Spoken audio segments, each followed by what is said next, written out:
Hi everyone, and welcome to McLean Church. My name is Megan and I serve on our worship team. Whether you're joining us online, on the radio, TV, or YouTube, we are so glad that you've decided to share part of your day with us. First, let me say Happy Father's Day to all of the dads out there. We are so thankful for you and appreciate everything you do for us. Well, we just finished an amazing week full of events for everyone. And as we welcome summer this weekend, we have even more planned to keep you connected to one another. More than 50 women joined us last week at the gathering, and we have so much more fun planned. Try an obstacle course, join a walking group, play volleyball, memorize Bible verses, share in a small group setting, eat s'mores around a campfire, and enjoy conversation with other ladies. Come to our Edinburgh location at 6:30 p.m. every Monday this summer. Bring a friend or make some new ones. Teens, mark Wednesday, June 30th in your calendars when we will meet at our Edinburgh location from 7 to 10 p.m. for a volleyball party. There will be food, music, and a 6-on-6 tournament. Organize a team with your friends or join a team when you get here. June 30th is also the first date for 8 Great Wednesdays, when we will gather at 7 p.m. for worship at various locations in Erie County. Can't make it to weekend in-person worship? Then join us for 8 Great Wednesdays, again beginning on June 30th. Details about the location will be posted on our social media or call the church office at 814-734-1907 for more information. Be sure to visit our website and download our mobile app for details on events like these. And definitely follow us on social media to stay up to date with everything we have planned for you this summer. Now, let's turn it over to the worship team. Hello, everyone, and welcome wherever you might be right now. I know no matter how hard I've tried at certain points in my life to do things without Christ, it never worked out well. And I've found that no matter what I'm doing, whether I'm on the mountains of life or going through the valleys of them, that I need the Lord by my side. So let's use this time of worship together to lift up our voices and connect through song with our Heavenly Father.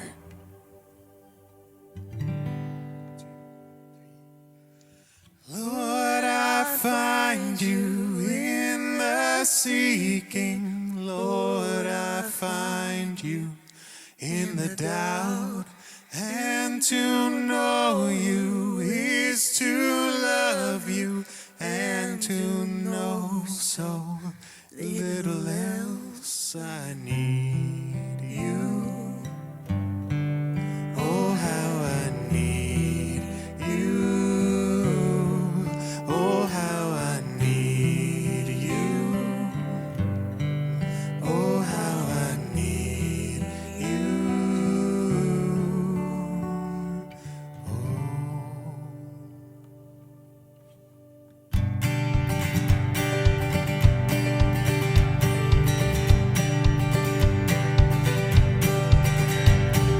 Lord, I find you in the seeking. Lord, I find you in the doubt. And to know you is to love you, and to know so little else. I need you. Oh, how I need you. Oh, how I need you. Oh, how I need you. Lord, I find you in the morning. Lord, I seek you every day. Let my life be for your glory, woven in your threads of grace. I need you. Oh, how I need you. Oh, how I need you. Oh, how I need you. Whoa, whoa, whoa,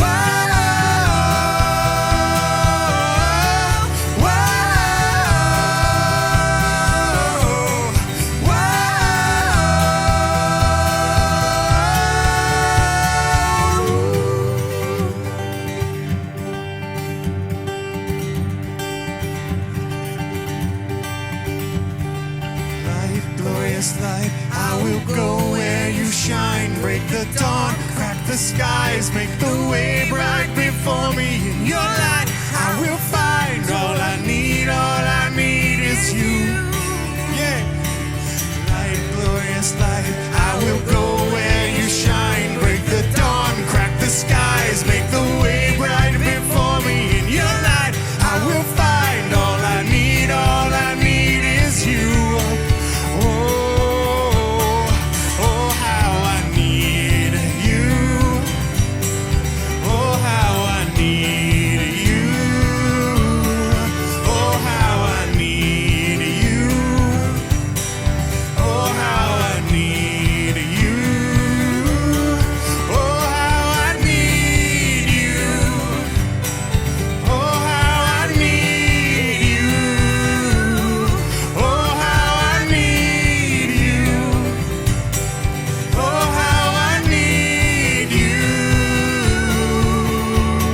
Psalm 126 is a song for pilgrims ascending to Jerusalem and says, "When the Lord brought back his exiles to Jerusalem, it was like a dream. We were filled with laughter and we sang for joy. And the other nations said, 'What amazing things the Lord has done for them.'" Yes, the Lord has done amazing things for us. What joy! Restore our fortunes, Lord, as streams renew the desert. Those who plant in tears will harvest with shouts of joy. They weep as they go to plant their seed, but they sing as they return with the harvest.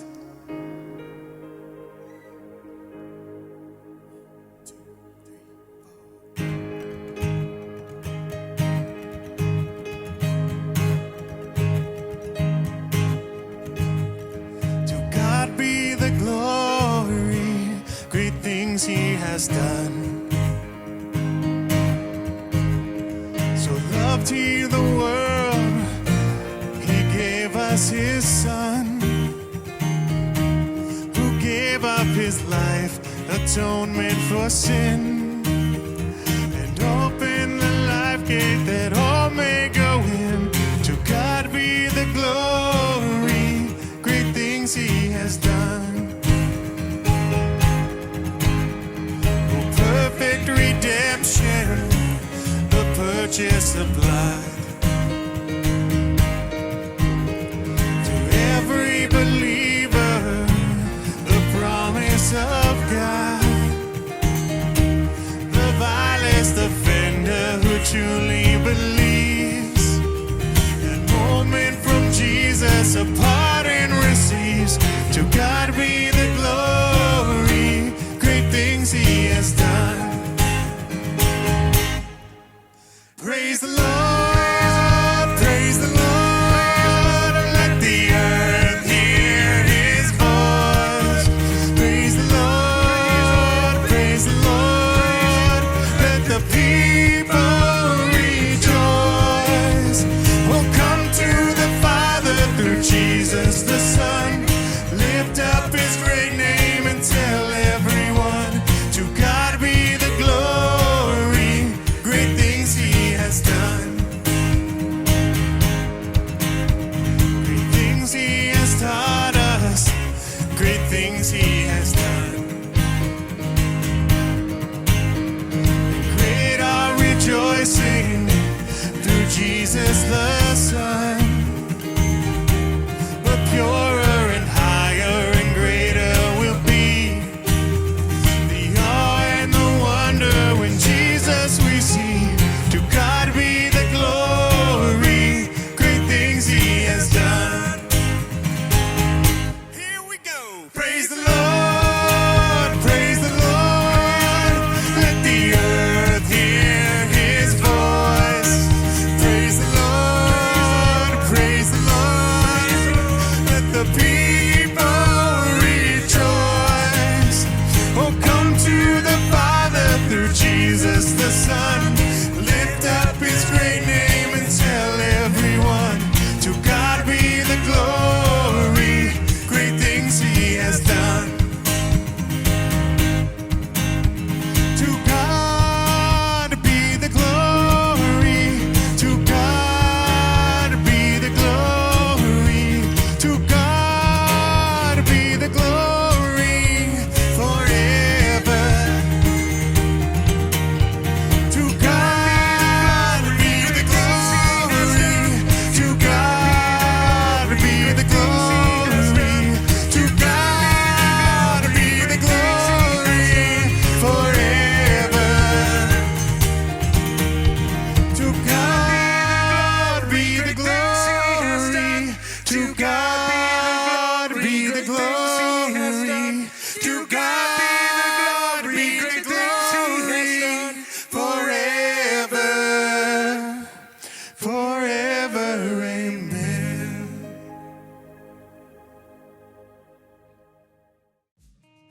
We are so thankful for your support of McLean Church and our vision to impact a region for Jesus Christ. It's easy to give online using our website or the McLean Church app. Just tap the Give button.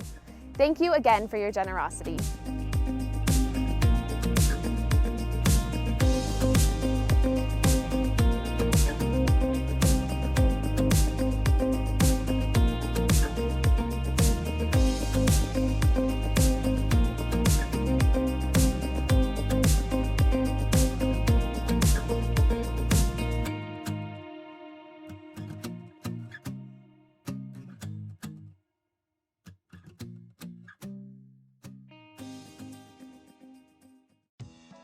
All right, so it is worship team versus pastors in the lame dad joke contest. Bring it on. He who laughs the most loses. Would you like to go first? First joke. What do you get if you cross an angry sheep with a moody cow? A bad day? An animal that's in a bad mood. Close. You laughed. I did laugh. 1 point for me. All right, here we go. What did the buffalo say to his son when he went off to college? Good luck. Bye, son. Oh, I'm not very good at this. How does Moses start his morning? With 2 tablets. He brews a pot of coffee. Clever. What do you call a fish with 2 knees? I don't know. Toonie fish. I'm gonna keep that one. Good, clean fun. What kind of person was Boaz before he got married? What kind? Ruthless. Need an arc? I know a guy.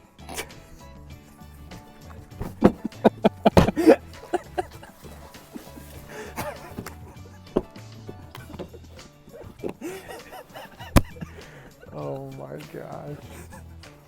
All right, love a good fart joke. Always. All right, let's go. Did you hear about the guy who farted in an Apple store? No. It was awful because they didn't have any windows. A book fell on my head. And?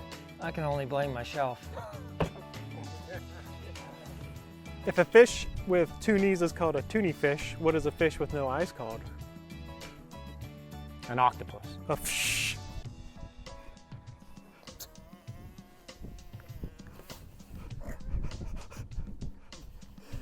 What car did you read that off of?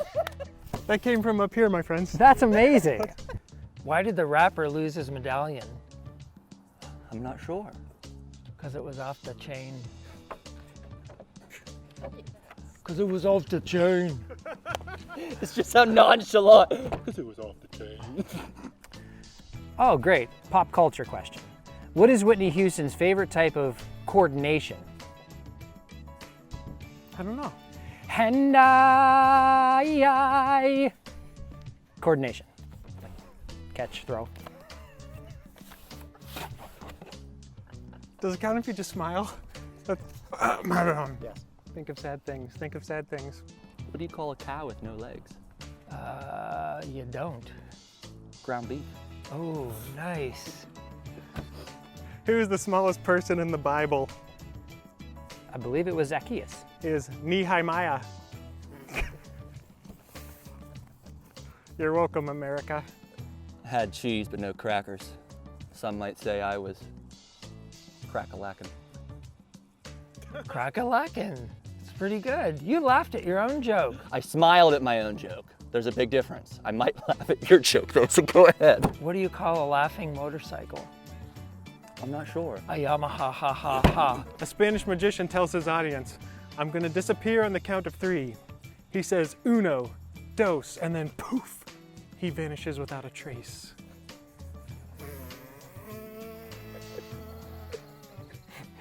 These are so bad, they're good. They're dad jokes. They're so good.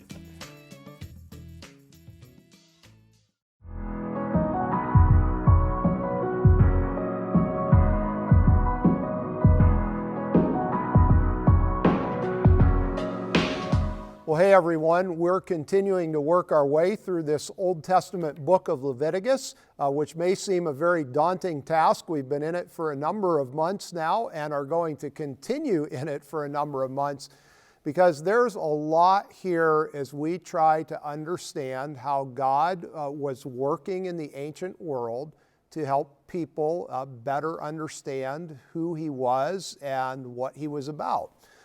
We really have more of a task of a historian as much as a task of a theologian as we come to this text, because as we've seen, it's only as we understand the context in which God is working, in which God is revealing himself. It's only as we understand that ancient context that we can really appreciate how Leviticus functions in the present day to inform us about life and to inform us about God. And certainly one of the tendencies of many of us as we approach the Bible is to look at it all the same, to look at it as all just this sort of raw dissemination of data from God to humanity. And to look at the biblical text in that way is to really underappreciate and undervalue it. God is always revealing himself in the context of history. He's always revealing himself in the context of particular cultures. He's always using forms, structures, idioms that make sense to the particular culture he's revealing himself to. And so again, as we look at the setting of the book of Leviticus, we're in the ancient world. The setting of the book is probably somewhere around the year 1000 BCE or actually even earlier. The book is probably written later than that, but the setting is that time. So we're talking about 3,000 plus years ago. It's a very different world in many ways, particularly religiously. We know the ancient world is a very religious place. Most people, all people, believe in gods. They believe in many different gods. And this God of the Bible shows up on this very religious ancient stage to reveal himself as different from the gods that the people are accustomed to worshiping. And the book of Leviticus continues the revelation of that difference of this God that is the God of the Israelites, the God who Jesus will become the embodiment and representation of later in the New Testament. So, remember, the book of Leviticus opens by talking about the ways you can approach God. And again, to us in the present day, this doesn't seem that novel. Most of us, at least those of us who've grown up in the context of the church or Christianity, have been raised with the idea of a very approachable God. When I need God, I can talk to him, I can reach out to him, I can communicate with him. This is a largely foreign concept in the ancient world. The gods could be approached. They were approached somewhat with fear and trepidation because you never knew how a particular god was going to react or respond to you. And isn't it fascinating that as the book of Leviticus opens by talking about a number of different sacrifices, what it's really doing is it's creating a number of defined processes by which people can approach this new God named Yahweh, can approach him in a confident way and in a way that is not marked by fear.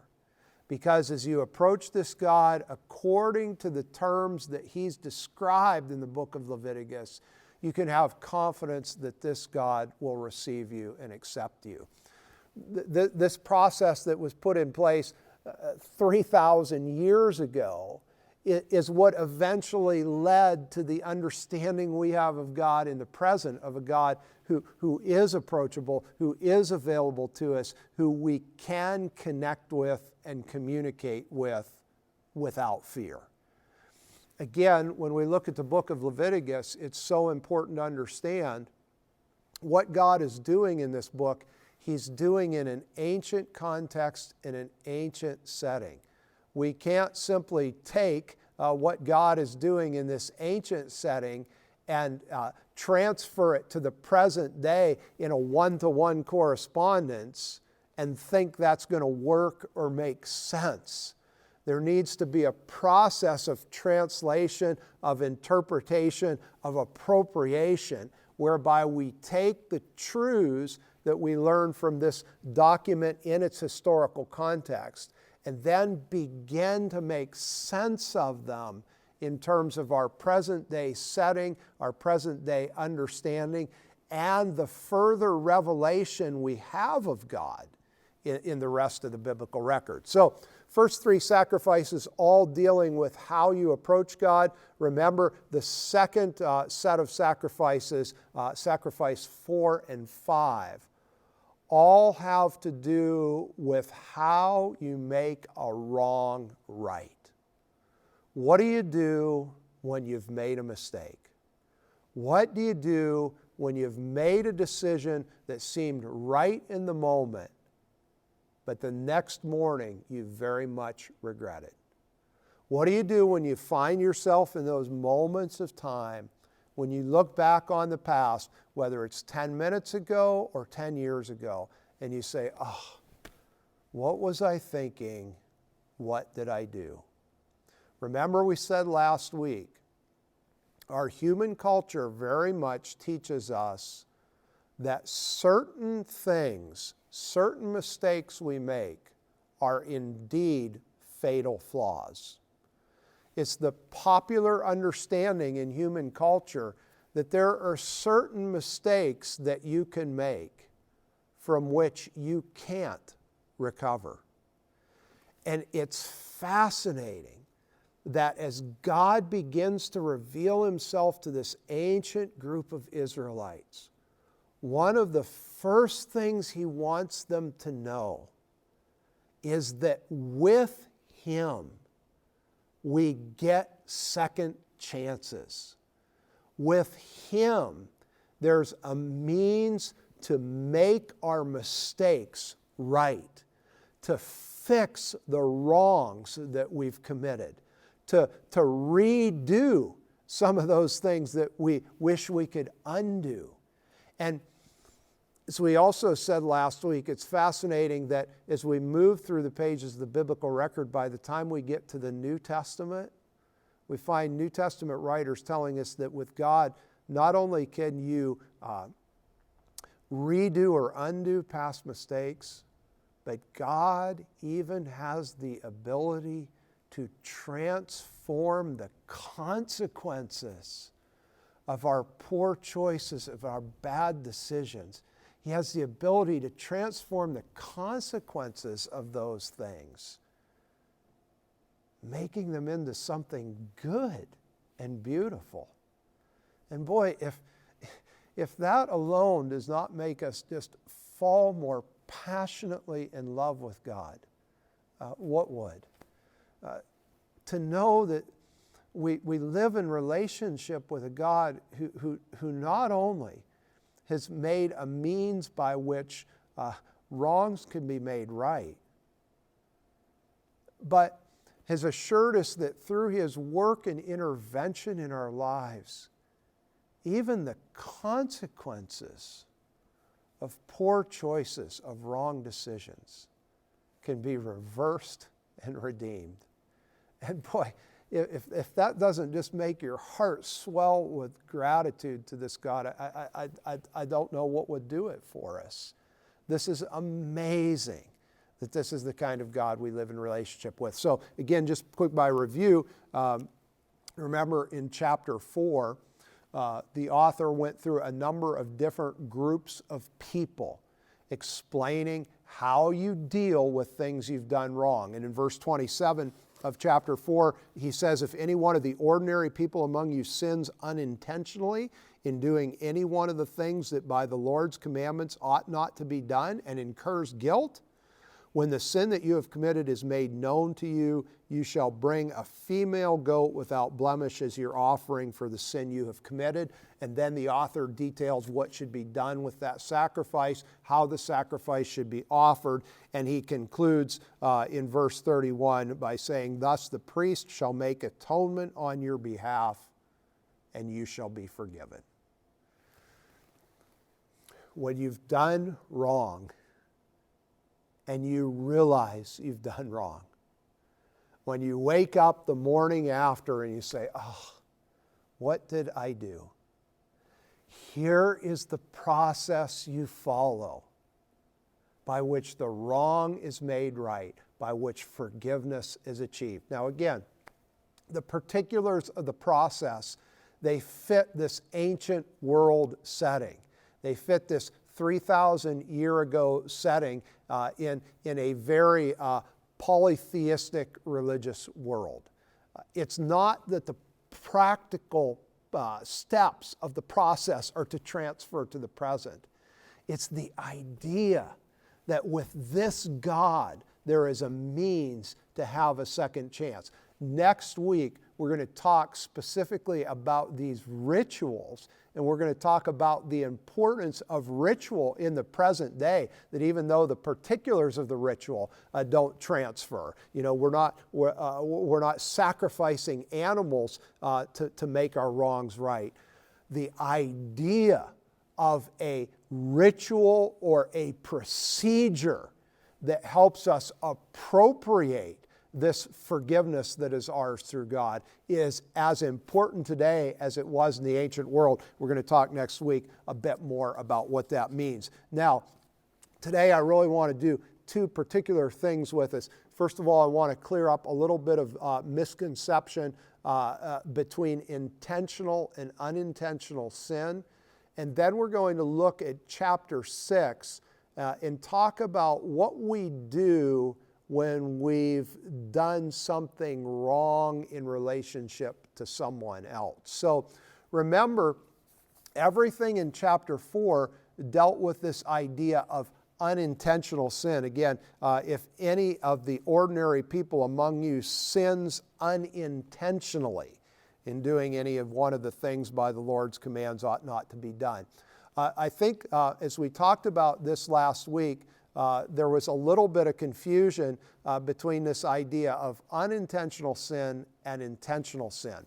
And the confusion really arises from us translating our present day understanding of this word or this term back into its ancient setting. So, I think when most of us do wrong, we think that we've done it intentionally. And from our present day perspective, that might be an accurate description, but not from the perspective of the ancient writer. For the ancient writer, when he talks about intentional sin, and actually that word intentional in the Hebrew text is really not even used. It's a different word that means something different than the opposite of unintentional, okay? When the Hebrew writers use this word that we think of as intentional, they're thinking about someone who willingly defies God's commands, and even when made aware that they have defied God's commands, refuse to acknowledge that they have defied God's commands. So they're talking about someone who gives no place or space in their life for God. And to the ancient author, if someone is giving no place or space in their life to God, then none of these processes are going to work, are they? You can't be forgiven unless you're willing to engage in the process or allow God to forgive you. So when the ancient author thinks about someone doing something intentionally against the commands of God, the author is thinking about a person who has no regard for God in their life, and because they have no regard for God, there's no chance in the world that they're going to avail themselves of the process by which God has made for their sin to be forgiven. A person who sins unintentionally in the ancient author's mind is a person who in a present moment of time hasn't given a lot of thought to what they're doing. But when they do realize what they've done, they feel a guilt or remorse and a desire to make it right. The processes the book of Leviticus reveals for that individual to engage in are processes designed to help anybody who's done something for which they genuinely feel remorse or guilt. So a simple way to think about this is if you feel remorse or guilt over a wrong you've done or a sin you've committed, then it has not, in the ancient author's mind, been an intentional sin. The very fact that you feel guilt or remorse over it takes it out of that category of intentionality from the ancient author's mind, even though that doesn't make a whole lot of sense to us in the way we use the words today. Again, bottom line, if you feel guilt, if you feel remorse, this is an indication, at least from the ancient author's perspective, that you have not engaged in an intentional sin.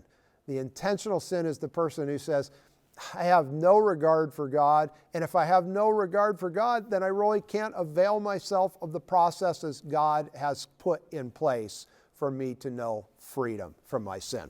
Now, quickly, on to chapter 6. In chapter 6, the author describes a specific scenario for when we've done wrong to someone else. Let me read the first few verses of this chapter. The Lord spoke to Moses, saying, when any of you sin and commit a trespass against the Lord by deceiving a neighbor in a matter of deposit or a pledge or by robbery, or if you have defrauded a neighbor or have found something lost and lied about it, if you swear falsely regarding any of the various things that one may do and sin thereby, when you have sinned and realize your guilt and would restore what you took by robbery or fraud or deposit that was committed to you, or the lost thing you found, or anything else by which you have sworn falsely, you shall repay the principal amount and shall add 1/5 to it.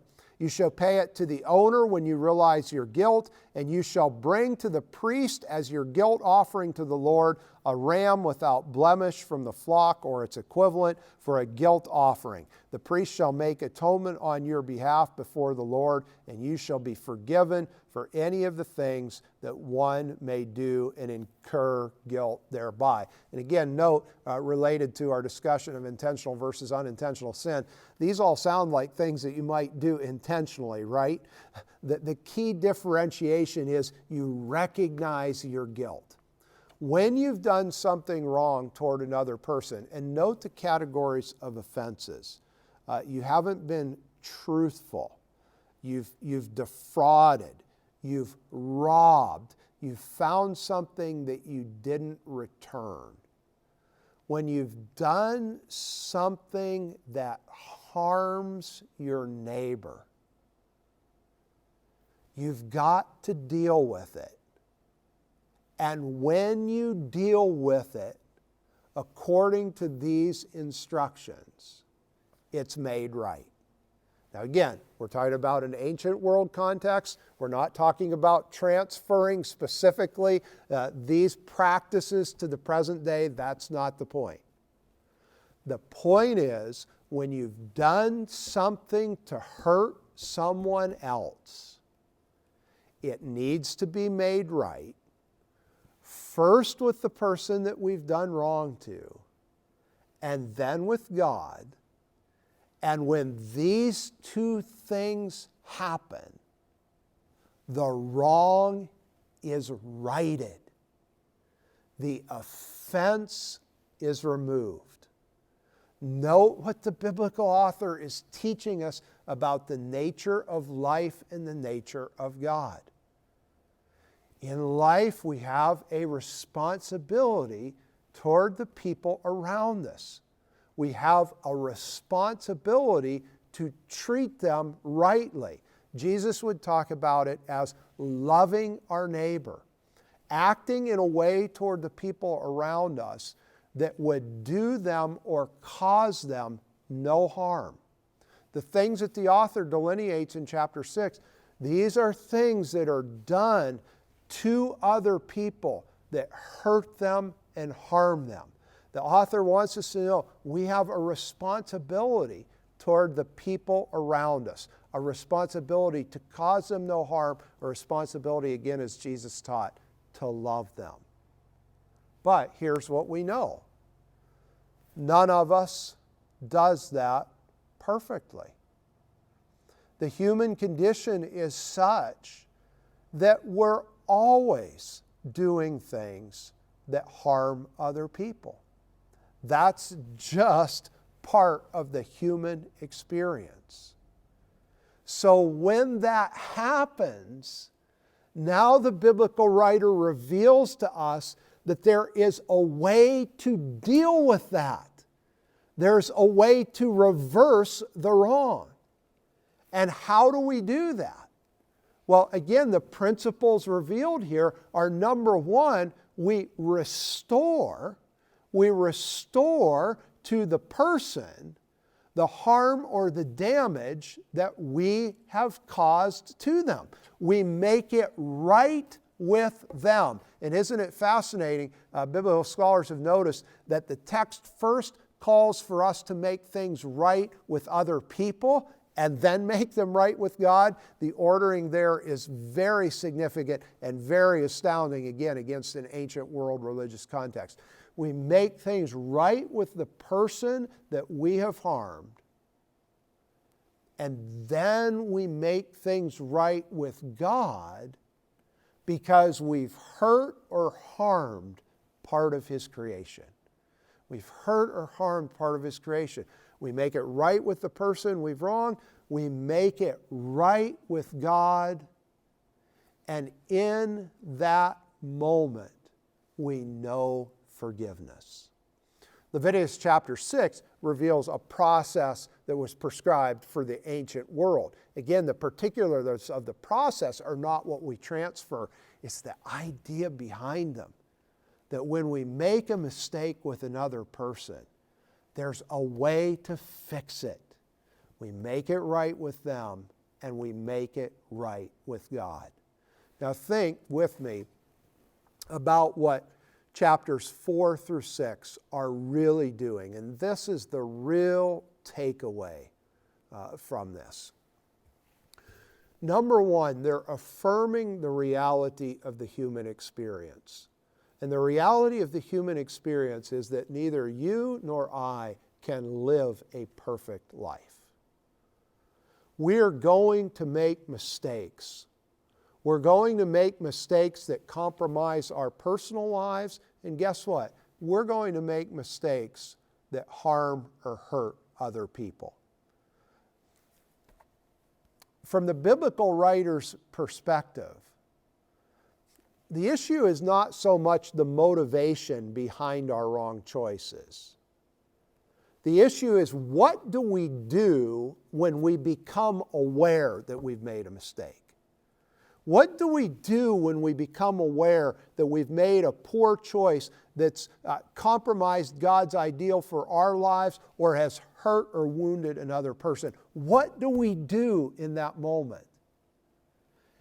And these chapters are telling us that with this God revealed in the pages of the Bible, with this God, there is a means by which we can make these mistakes right. And this is important, and the third thing that these texts really are revealing to us is that sin, wrong choices, are really a weight or a burden that we bear unless there is a way for that burden to be removed. And with this God, there is a way for that to happen. Isn't it reassuring to know that the biblical writers affirm that I'm going to make mistakes, I'm going to make poor choices, I'm going to mess this thing up.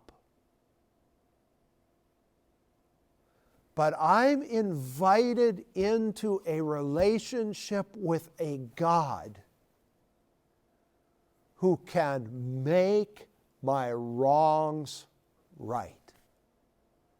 Next week, We're going to talk specifically about the process by which that was to happen in the ancient world.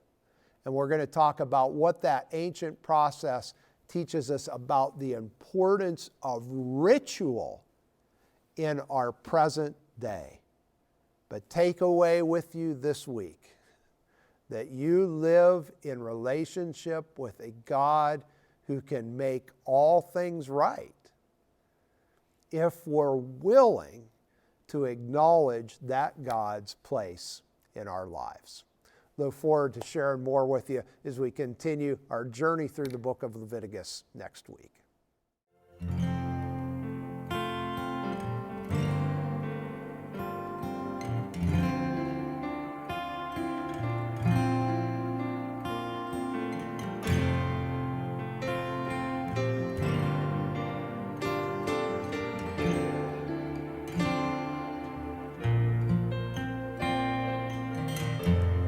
I've carried a burden for too long on my own. I wasn't created to bear it alone. I hear your invitation to let it all go. And I see it now, I'm laying it down.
It was so great to worship with you today.